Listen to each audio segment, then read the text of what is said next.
Hello, my friends, and welcome to today's tarot reading. This is a general daily reading for all signs, but the sign that you're here probably means that there is a special message for you, so thank you so much for joining me today. So, today is the 17th of November 2022. Did I really say the 17th? Gosh, that is so quick. It's already the end of November. It's coming, we're very, very close. I'm just shocked at that. 13 days away from December, and then 1 month until the end of the year. I just can't believe it. Anyway, and it's a Thursday. It is the day of Jupiter, the day of intention and desire. Also, we've got Mercury entering Sagittarius until December the 6th. So you being able to kind of have really nice conversations with people, get involved, get lively. It's actually quite perfect for the party season, really, of December. But the only kind of caveat is that sometimes you may have conversations with people that aren't ready to have them. They may kind of like shut you off, because the whole thing with Sagittarius is that they're quite righteous, self-righteous, and they feel that they know things sometimes, or they feel like they want to kind of shove opinions down people's throats. Not to say that that's specifically just to Sagittarius, but that's the kind of energy that's coming through that might happen, particularly with Venus as well in the sign of Sagittarius. So together with that, because when someone's passionate about something, they want to try and convince you that what they're thinking is right? So or how brilliant their thing is, and how everyone needs to do it. But this is all said with love. Just watching that sort of thing is just something to think about. But anyway, with that being said, and particularly with Jupiter as well, with Thursdays as well, because Jupiter will be like, this is the best thing since sliced bread. So, but anyway, with that being said, let's see what the cards have to say for today. Let me just have a look. Okay, today I'm reading with the Tripping Weight Tarot. I'll be clarifying with the Goddesses Oracle deck. Let's have a look. Dear Spirit, what messages do you have for the collective today?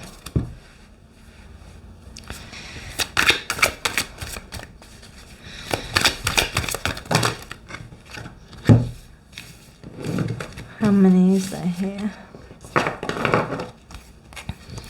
No, I don't want them. Okay, Empress reversed.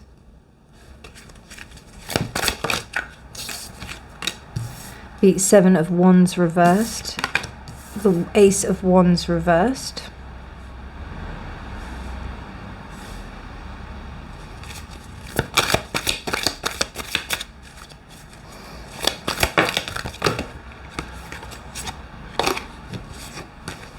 The Nine of Pentacles reversed. Interesting. Okay.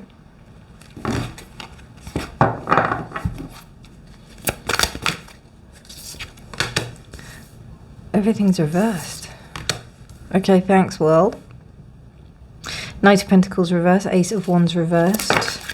Nine of Empress reversed. Seven of Wands reversed. Two of Pentacles upright. Excuse me.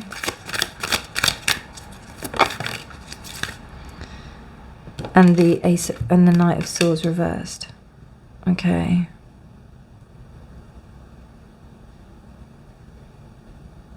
So,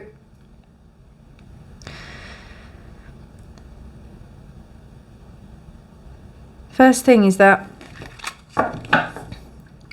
two knights reversed. So action is not happening. You've also got Ace of Wands reversed.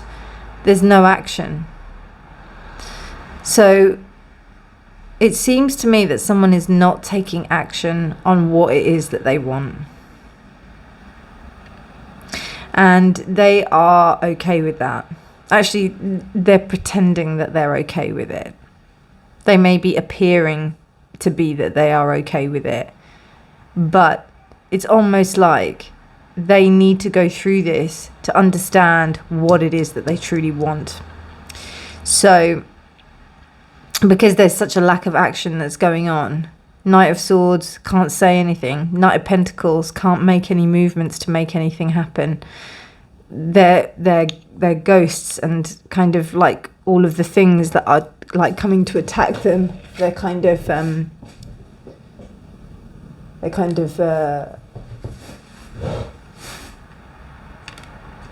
overwhelming them completely. And it's really interesting because you've got like these beautiful bees, but they look pretty menacing, like, and I love bees, but it's almost like this seems to me like the story of Tom Thumb. So everything that's going to be everything that's like that we seem as tiny, it's going to be it's going to be big and threatening. But this person doesn't feel like they can ascertain their independence at all.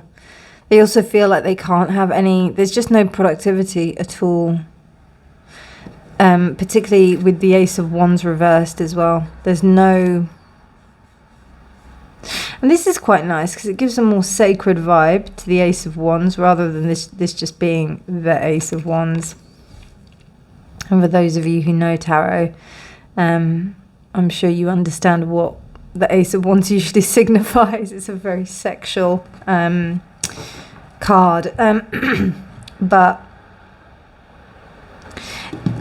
whoever this is definitely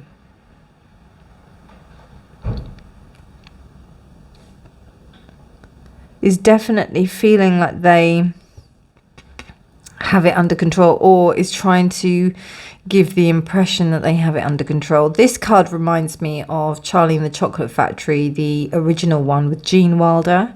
And, you know, even though he is a great man, he's a crazy man. Well, the character of Willy Wonka. So it seems like he's got everything in place and is a control freak, because obviously he has to be. He actually is not able to communicate himself in a good way. Usually I would see this as like holding back, but because the Knight of Pentacles is reversed, it just gives me kind of a sign of caution in a way. Or maybe not even caution, but more like, I'm not so sure about the image that you're projecting to me. I'm not so sure about what you're presenting to me. So, bear me 1 second, my friends.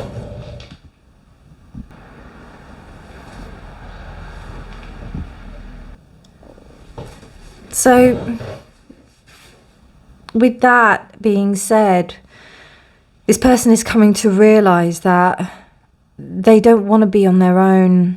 They don't want to experience this on their own, because they can't seem to do this on their own. They can't seem to kind of manifest these pentacles on their own. It's almost like that they haven't had the support that they need. And I think they might have thought that they were okay on their own. They thought that they could handle it, basically. But the Empress energy is telling me that, you know, they can't. They can't. Well, reversed, to be honest with you. And that could be patterning to do with the mother. It could be.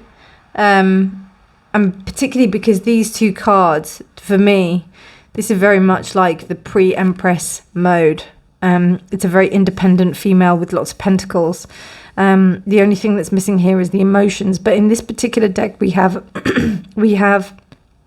the 3 hearts. So there is something here that's telling me that there is some emotion involved if this was to be upright. With it reversed, there's a block on that, particularly with that Ace of Wands reversed. So the desire, the fire, is one of the main elements that is, you know, really essential for invoking some kind of emotion, and that's blocked. That's blocked. Knight of Pentacles, which is the precursor to the Queen of Pentacles, the Knight is not coming forward. In fact, the Knight is running away. What's really interesting is that there's marijuana leaves on this here, which says to me that there may be some drug, something about like narcotics or intoxicants or something like that, that may be taking over, that may be like a suppressant, or maybe some kind of so you might know someone that is not able to basically follow through with what they said that they were going to do, and it might be because that they're, you know, using some kind of stuff within their they might be, you know, using things to help them self-medicate. But anyway, with that being said, actually, but what's happening is that they're coming to the realization that it can't continue this way. That's the good news. The good news is that they can't continue this way. They have to change things, and they know that now. But it's almost like they had to get to this point. They had to like make this kind of, they had to do this. Wow, so we've got Sulis Minerva. Sulis Minerva, which is life, water, and nourishment. From what I remember, Minerva is the goddess of the moon, I think. And this is about tuning in with the intuition. It's also looking at the female aspect. It's very high priestess vibe. So before we get to the Empress, we have to look towards the high priestess so that we can cultivate the Empress energy. You can't go straight into the Empress energy because something needs to warm up. And if you haven't even gone to the essence of what is female, then there's no way that you can get like the masculine energy in order to warm up to create the Empress. So what I'm thinking here is that there's, you know, a need for self-care. There's a need for this person to be able to like really see, and I think they are. They may not admit that to you because I feel like there's a front that's being put on.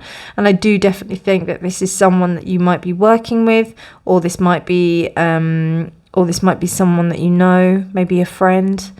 And they're just not able to follow through, and it's just really difficult to watch them go through this process. But it's almost like a learning thing. They have to do it, and they have to go through it. Let me just double check what the book says.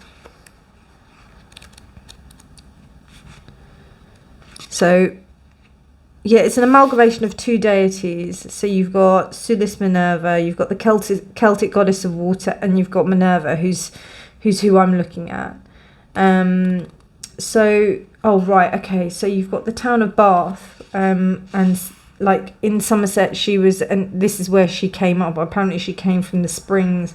She came from the sacred springs there. Focus on yourself and your own healing and power rather than trying to take someone else's way. So it's healing your own heart. So yeah, I was kind of right in that respect. Resting, recharging, focusing on your own healing journey, looking after yourself and your energy. And another thing I would say is also, you know, you can take, okay, I've found out what the title of this reading is going to be. You can take a horse to water, but you can't make it drink. So the idea is that you have to let people find out their own stuff. You can't force someone to see the error of their ways or to see what they're doing. A very interesting book that I'm reading is The Realm of Hungry Ghosts by Gabor Mate, which is very interesting in the respects of dealing with addiction and about understanding people who do have addictions. It's a very, very interesting read. I highly recommend it. But otherwise, I hope that this message is useful for you. If you did like it, please do subscribe. Please do like, share, all those good things. If you think that it might help the person that you think, you know, please do share it with them. Otherwise, I'll leave it there, and I'll see you tomorrow, my darlings. Have a beautiful day. Bye.